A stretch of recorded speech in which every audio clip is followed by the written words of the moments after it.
Welcome to the Project Zion podcast. This podcast explores the unique spiritual and theological gifts Community of Christ offers for today's world.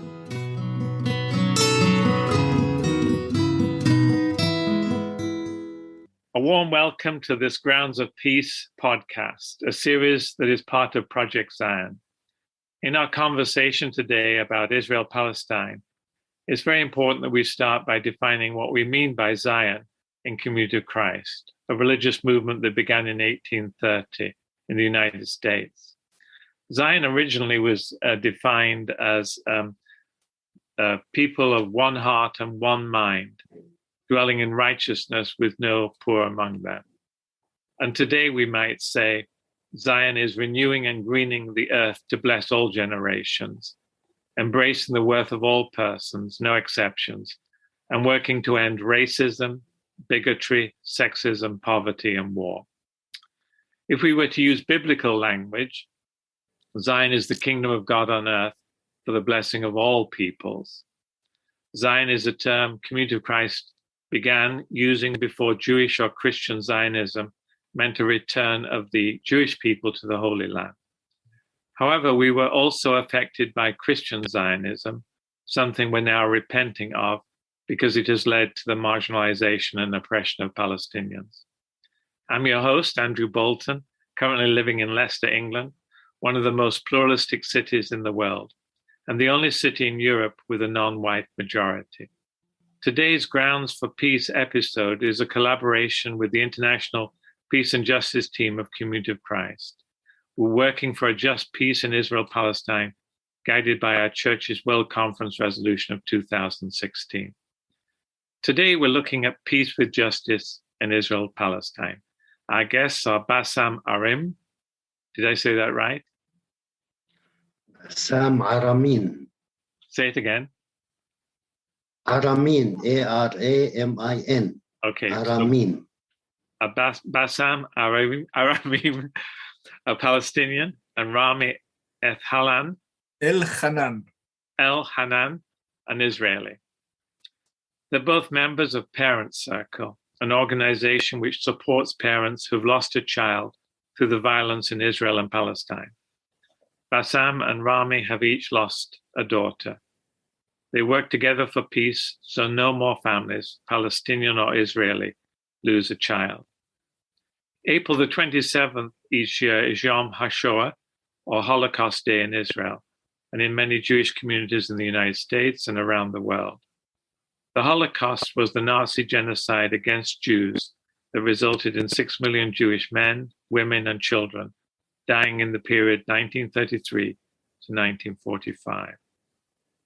Rami, your dad was in Auschwitz. Can you tell a little bit more about his story, please?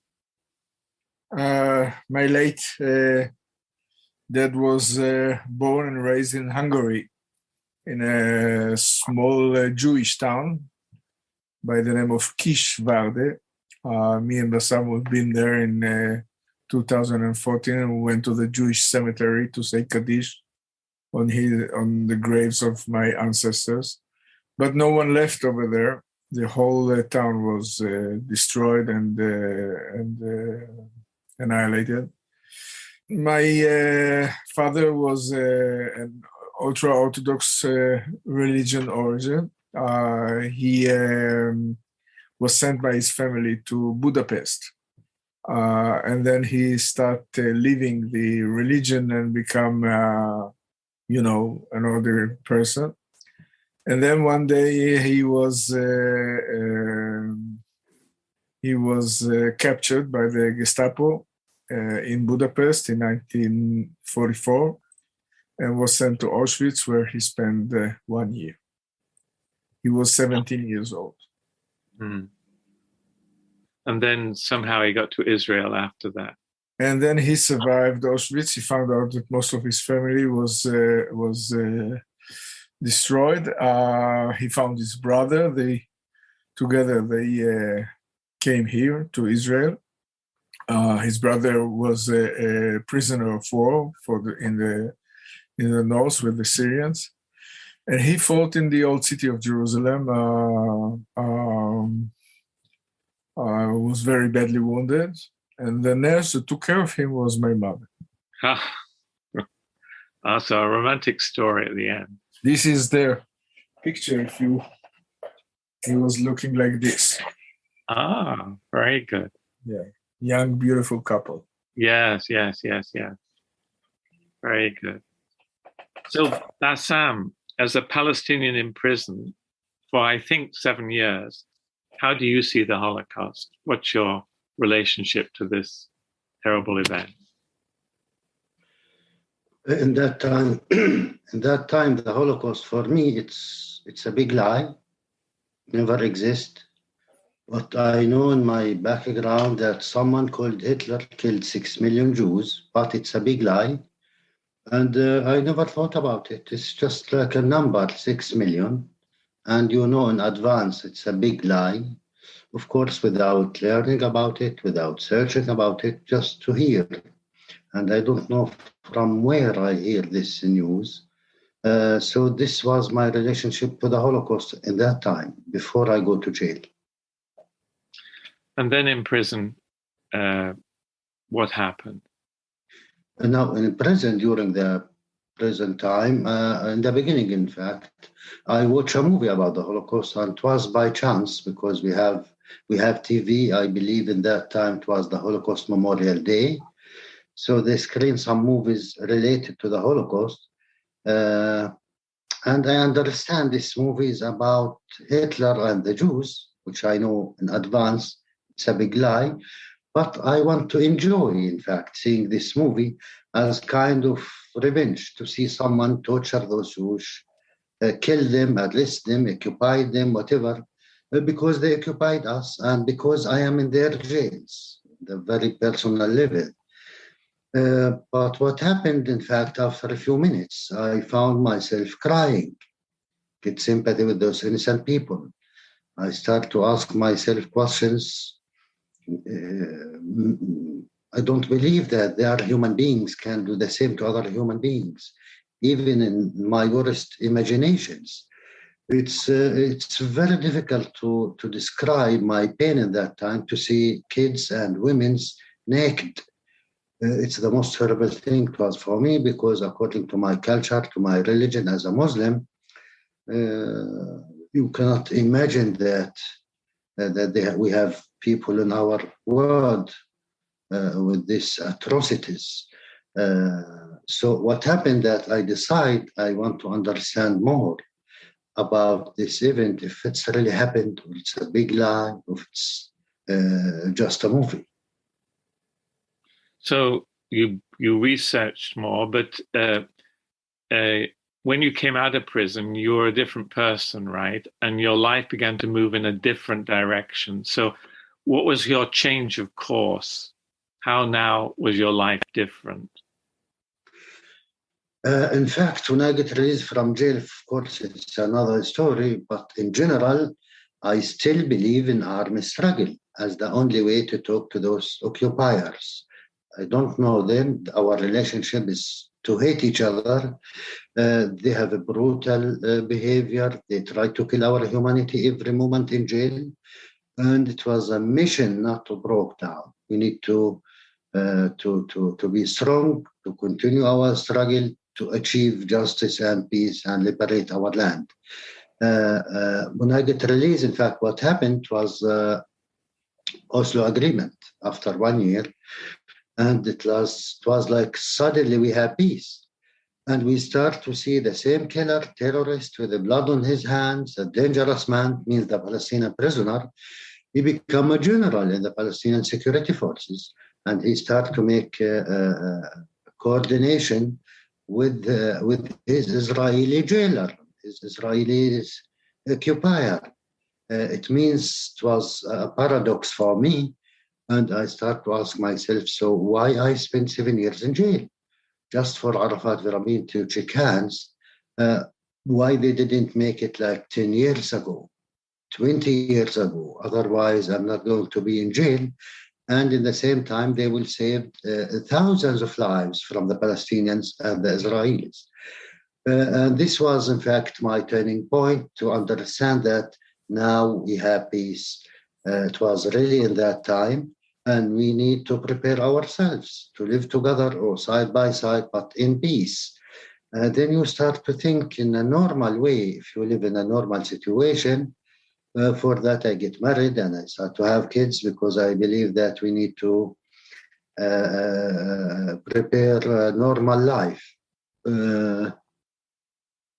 And you, in fact, at this time, did you join Combatants for Peace? No, it was very far away from Combatants for Peace. It was in 1993. In 2002 and 3, I was already active in my society, in the Palestinian side, without any connection with the other side, because we tried, in fact, more than 100 years. We are trying to kill each other, to defeat each other. And the result, until today, Israel is not safe and Palestine is not free. Just more blood, more pain, more victims. Until 2003, when I hear about the refuseniks in the Israeli media, I wish to meet those soldiers and officers who refused to serve in Palestine. And after 2 years, in 2005, we had the first meeting between 4 Palestinians, ex-prisoners. I was one of them, with 7 ex-Israeli soldiers and officers. Rami's son, Elik, was one of them. This is how I get to know this noble enemy, Rami, in 2005. Yeah. I was lucky. The noble enemy, your friend. Exactly. So you came to Britain and did a master's degree in peace studies at Bradford University. And in fact, you did your thesis on the Holocaust. Could you say a little bit more about that? I understand that if you know more, you act better. If you don't know, so simply you don't know. And always it's good to agree with yourself, with your narrative, with your history, with your story, and don't see the other side. It's also okay. And but when you start to know, you start to suffer, because you discover new facts or discover the other side, and you cannot keep silence. For me, it was, I don't want to teach the world about the Holocaust. I want to learn myself about the Holocaust and other events through the peace studies. It was, I want to say that I feel sometimes kind of shame because I don't know about it. In fact, it was no opportunity to know about the Holocaust, in my case, because we don't learn it in the schools, not because of the Palestinians, because of the Israelis themselves. From 67 to 93, we learned with the Jordanian school books, and in Gaza, Egyptian school books. So nothing mentioned there about the history of this region, Palestine or Israel, the Palestinians or the Israelis, nothing. This is what happened, how I know about the Holocaust, how I feel after that. And always I said, like what I learned from peace studies and conflict resolution, in fact, we start to be professionals how to make more conflicts around the world and not to solve the conflict. Because thousands of people who study conflict resolutions, and we still have a lot of conflicts. But in fact, it's a very good tool. In fact, to know how to start a negotiation process, to start from the grassroots movement, to start dialogue. Of course, it's very important from my experience, and also to learn that it will add to your experience a lot of tools in theory to start to be more active, more effective. So for our listeners, I should say that Bradford University, when you were perhaps there, had the largest peace studies department in the world. So exactly. The academic study of peace studies is a very hopeful discipline to be engaged in. Absolutely. It was the most strong department there, right? Yes. Started by the Quakers. So Rami, you were a soldier in the Yom Kippur War, if I remember rightly, 1973.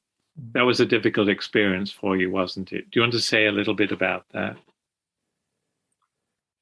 Well, it's a life-changing experience. It's one of the worst experiences of my life, almost the worst. It's something that you are not prepared for it. We started this war with a company of 11 tanks, and we finished it with only 3. And I lost many close friends over there in the desert of Sinai and across the Suez Canal. And until today, I wake up sometimes with cold sweat, remembering the experiences of this crazy period. The effect on my life was determination to detach myself from any kind of commitment. I was so disappointed. I was so angry. I was so disillusioned that I found myself kind of an anarchist, with contempt to any kind of political or social or any activities. And this went on. I was a graphic designer. I did graphic design for the right wing, for the left wing. I was completely cynical. And this went on until what happened to me in 1997. So both of you are fathers. Both of you are family men. Each of you lost a daughter.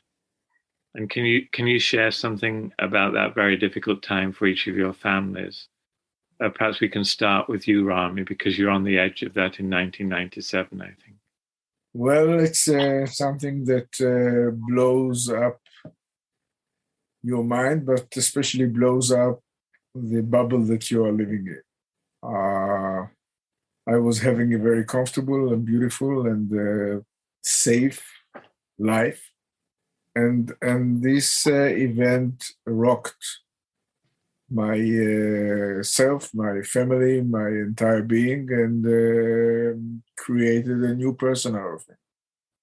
The change is so dramatic that until today, 24 years later, I still don't believe it happened, and I have to punch myself to remember that I'm in a different place now, and the pain is there. The time does not heal the wound, and it's something that stays on your mind 24 hours a day, 59 seconds of every minute. It is there. It will never go away. It will never rest. It will never come down. And this is a destiny, and it filled me with energies that I didn't know I could have. And I have to wake up every morning and make a decision. What am I going to do with this energy? Mm. So is that a photo of your daughter behind you? Yeah. Yeah. What was her name? We should say her name. Smadar on the left and Abir on the right. So there are 10 years between Smadar and Abir. Yeah. So Smadar should have been 37 years old today. Yeah. And Abir should have been 27 years old. Mm. And she was about 12 or 13, is that right? Smadar was 14 years old. 14, okay. So Bassam, can you share something about what happened to your daughter? And as my brother Rami said, you will never heal. And in fact, this day is your life before and after. It's a big change. You will never be the same before. It's an open wound forever. But as Rami said, you need to know how to deal with this pain, how to deal with this energy, a positive way, in a negative way. This is our commitment to the memory of our beloved daughters, that their killers will die and they will live longer than their killers, because we will continue to talk about them, to keep them alive all over as long as we live. You know, this tragedy for the people who lost their beloved one, they know what we are talking about. You never rest. It's affected all your life in all levels. And you find yourself with big responsibilities to keep others, your other kids, your wife, and you need to keep yourself. As Rami said, until today, sometimes we shout with her name when we want to call her sister, for example. Mm-hmm. So sometimes you don't believe, you want to buy something from the market and you remember she loved this thing and you bought it to her sister.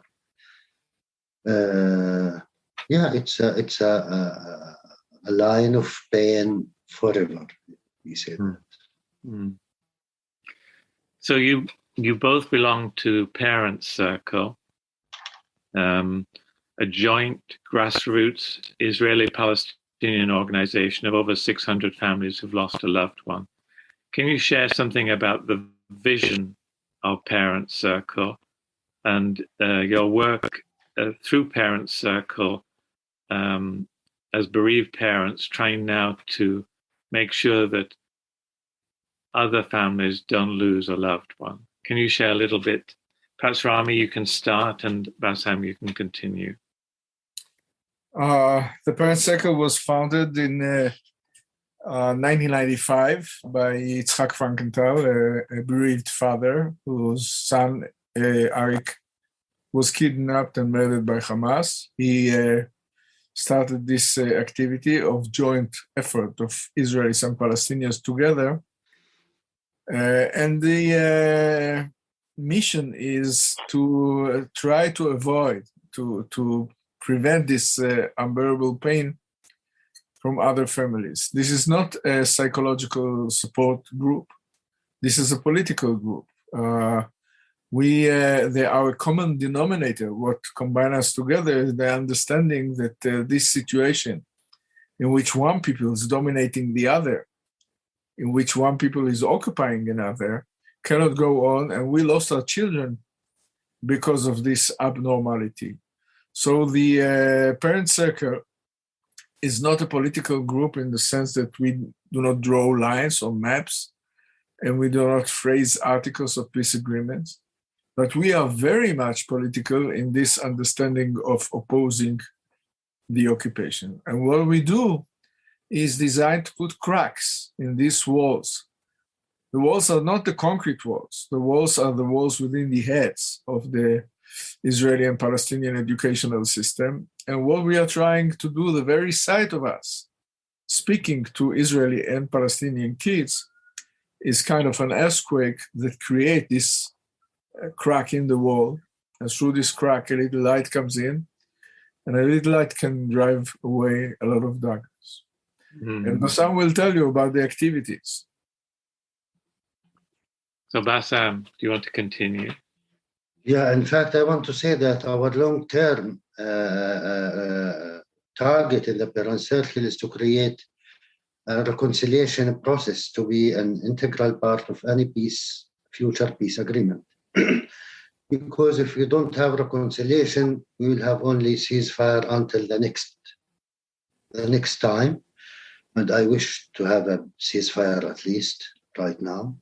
And as Rami mentioned, all our activities is designed to make this crack in the wall and to prepare a ground to accept the reconciliation process after any peace agreement. After, of course, there is no reconciliation under the occupation, means we need to have a peace agreement. Then we need to start to work together towards reconciliation. And those activities like the summer camp for our kids and their friends, the women groups, the ambassadors for peace, the narrative groups. We have more than 1,200 alumni, more than 10 years. So we have a lot of activities designed to make this target in Palestine and Israel. To know the other, to understand the other, and to start to make a partnership between both sides to fight against their common enemy, the occupation, the fear, the hatred. So for our listeners, Parent Circle Israel, I should say, is easy to find on the web. So I recommend you look up the web page, look up the English portion, obviously. Do either of you have any quick comments on the February 2022 Amnesty International's report on Israel's apartheid against Palestinians? You know, for me, like after 72 or 50 years, Amnesty or others discover the apartheid regime. This is not the issue. To describe the Israeli brutal occupation as apartheid, as fascist, as worse than I don't know what, this is not the issue. If we don't describe it as apartheid, means it's okay, it's less brutal? No, at all. It's more than apartheid. It's more than fascist. But Amnesty as an international body respected, even was respected by Israel and by United States. Now they became anti-Semitism directly because they criticize Israel and they go too far to describe the Israeli occupation. I believe it's more, for me, more to the Israeli people, not to the Palestinian people, because we live under this discrimination when we born until today. So it's for them to understand that it's a racism, it's apartheid, it's a discrimination, and they need to refuse to continue this occupation together with their Palestinian and international partners to solve it. And I believe it's very clear, very strong. Of course, I support it. Rami, do you have any observations? Well, first of all, I agree with every letter that Bassam has just said. I think it is much worse than apartheid. I think you just have to look at the reality today. Look at what's going on in Ukraine now, and this monster of Russians occupying another country and bullying and bombing and harassing, and the world is uprising against it. Where is the world towards the Palestinians? Where is the world towards this more than 50 years of Israeli occupation in the West Bank and Gaza? So it's double standard everywhere, and especially Israelis are trying to look the other way. They are very comfortable in sitting in their coffee houses and having a good life, not knowing what is really happening 200 meters away from them in their name. Every day there is a kid killed in the West Bank, every single day. And the Israelis prefer not to know. And the Israeli media cooperates with it. And they hide the atrocities that are happening in the West Bank. And when someone tells them that you are doing an apartheid, they are all alarmed. How can you call us Jews? How can you call us apartheid? Well, you can. When I met you 7 or 8 years ago, you were very clear then about the occupation was the problem. So thank you for sharing about that. I'm glad I asked that question. There's a book written about your shared story called A Paragon, Bloomsbury 2020, by Irish writer Colm McCann.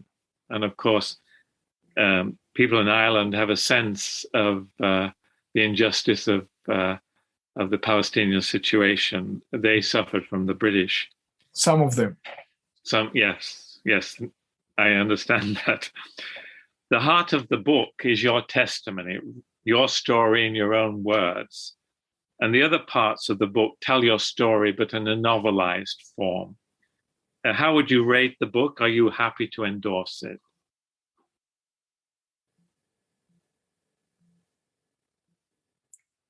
I think it's a masterpiece. I was reading it on my way to the United States for the launching of the book 2 years ago. And I was mesmerized to it. I forgot it's about me. I read it as a novel. It was fascinating. It was, so many layers, so many directions. The 1001 little stories that combines together to in many ways, I felt that I'm listening to myself being recorded, and the voice sounds a little peculiar. But I think he was doing a marvelous job with an artist hand of the way he described our loss, our pain, our mission, our way of dealing with the situation, and I really admire him for it. Thank you. Bassam, do you have any observations about the book? In fact, I read it after 1 year, after I get hundreds of messages and emails from people around the world talking about this great book. So I decided to read it, discover what's written there. And as Rami said, in fact, it's a very strong book. And if you detach yourself like you are reading a novel, in fact, I love Rami and Bassam in this movie. And we have a saying, if you love yourself in the right way, people will love you. It's not kind of selfish, And this was our goal, to spread this message as wide as we can. And this was the target of the goal. And the philosophy of the chapters, 1001 chapters, like Shahriyar with the Shahriyat Zat, she told this story again and again for 1001 story to keep alive, to survive. And this is exactly our goal. We told our story sometimes 7 times a day, 5 times a day, in order to keep our daughters, their memory, to keep them alive. So I want to add a post note to this book. So I read it after my wife had read it. And then I suggested, I'm part of a book club here in England. A very good friend, a college friend, Miles Hillman, introduced me to the book. And he started the book club. And Miles's dad, by the way, was arrested by the Gestapo in 1933 because he was causing trouble as a social democrat, working in the shipyards and so on, and then as a student. So he escaped to Britain. So Miles identifies with the story that you're both telling as well. And the book club, 6 or 7 men who didn't think they would like the book were really impressed by the book also. To call it clever is not the right word, I don't think. It is very intelligent, very artistically well done, I think. And yet it's also so truthful, because at the heart of the book, in your own words, is the story that you've been sharing in this podcast. But I wanted to make sure that you endorsed it. You didn't have any reservations about it. No, we don't. So for our listeners, A Paragon by Colm McCann is a very good read if you want to follow it. So when I first heard your stories some 7.5 years ago, I remember the place. It was a hotel. I was tired. I nearly didn't go. And yet the meeting with you both was one of the most profound experiences of my life. And so that's why I'm so enthusiastic about promoting your story. Rami, you said to our small group that we'd not asked the most important question. So I felt kind of slapped by the teacher almost after we'd paid such attention to your story. So you said, I'm going to ask the question for you. What can we do? So what can I do here in Britain? What can our listeners to this podcast do around the world? Rami, do you want to go first? And then your noble friend, Bassam, perhaps can add some words to your story. Well, this is the way I finish every lecture, especially to foreigners.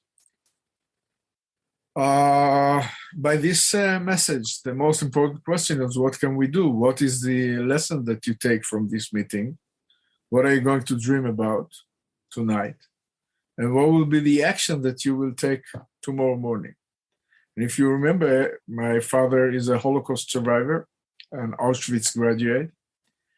And 75 years ago, while they took my grandparents to the ovens back in Europe, the free and civilized world stood aside, never lifting one finger. And today, so many years after that, while these two crazy nations of ours are massacring each other without any mercy, while this atrocity is taking place in Ukraine and genocide in Syria, and people are drowning in the Mediterranean, and wherever you look, atrocities, and the free and civilized world is really standing aside, doing nothing, which is a crime, because standing aside while a crime is being committed is also a crime. So what we ask of you is not to be pro-Palestinian or pro-Israeli. This will not help us. We demand of you to be pro-peace and to be against injustice and against this ongoing situation in which one people is dominating another. One people is occupying another. This is the essence of the problem. It must change. It can be changed. And then I finish with a message of a Jew, and I am a Jew with the utmost respect for my people, for my history and my tradition. And I will tell you that ruling and oppressing and humiliating and occupying millions and millions of human beings for so many years without any democratic right is not Jewish, period. No two ways about it. And being against it is not anti-Semitism. And if you get into an argument, you can quote me. Thank you. That evening 7 years ago, I wrote down every word of that you said. Bassam, we're going to give you the last word. I agree with Rami word by word, in fact. And I want to add just, no one can enjoy justice and democracy and prosperity alone in his bubble. We are very connected to each other around the world. Just today, I start to see, of course, my heart is with the Ukrainian people, and especially the Palestinians. We are against all kind of oppression and occupation around the world because we have been tasted the pain of bitterness of this occupation. I start to see videos how the Ukrainian soldiers, for example, participate in Iraq, in the war in Iraq, how they deal with civilians in a very brutal way together with the British and the Americans. And I said to myself, how can I ask the Iraqis to empathy with the Ukrainian people, for example? So always I said, as Martin Luther King says, in the end, we will remember not the words of our enemies, but the silence of our friends. Don't keep silence, because bad things could happen to you tomorrow. So absolutely, you will find me, shout and raise up my voice for you. And always think of others. I will finish with this song for Mahmoud Darwish, our late poet. And he says, think of others. As you prepare your breakfast, think of others. Don't forget to feed the doves. As you conduct your wars, think of others. Don't forget those who seek peace. As you go to pay your water bill, think of others, of those who only have the clouds to drink from. As you go home, your own home, think of others. Don't forget the people of tents. As you speak freely with metaphors, think of others, of those who lost their right to speak. As you think of others, distant others, think of yourself and wish you are a candle in the darkness. Thank you. Thank you.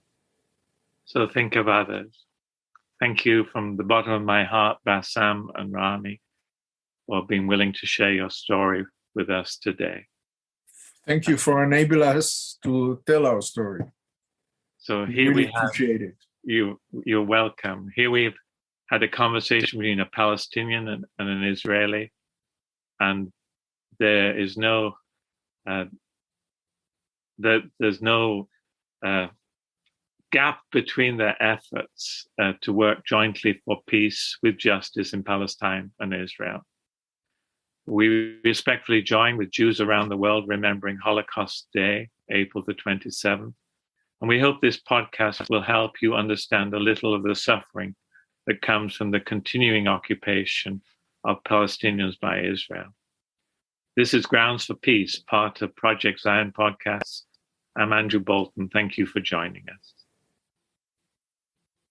So that was wonderful to do with you today. Thank you. Very good. I hope you're satisfied. Yes. I knew it would be moving. Okay, just send us a note before you transmit it, so we will be able to listen. Yes, of course. We will do that. And I hope we can keep in touch. Okay, certainly we will. Yeah. So Bassam, you are not missing England today. The weather is the worst you would have experienced in Bradford. Always I said the weather is worse than the occupation. I speak from there. Okay, well, have a good day. Thank you. Thank you. Okay. Thank you. Bye. Good night. Bye-bye. Good night. Thank you. Assalamu alaikum. Bye-bye. Habibi. Alaikum salam. Shalom.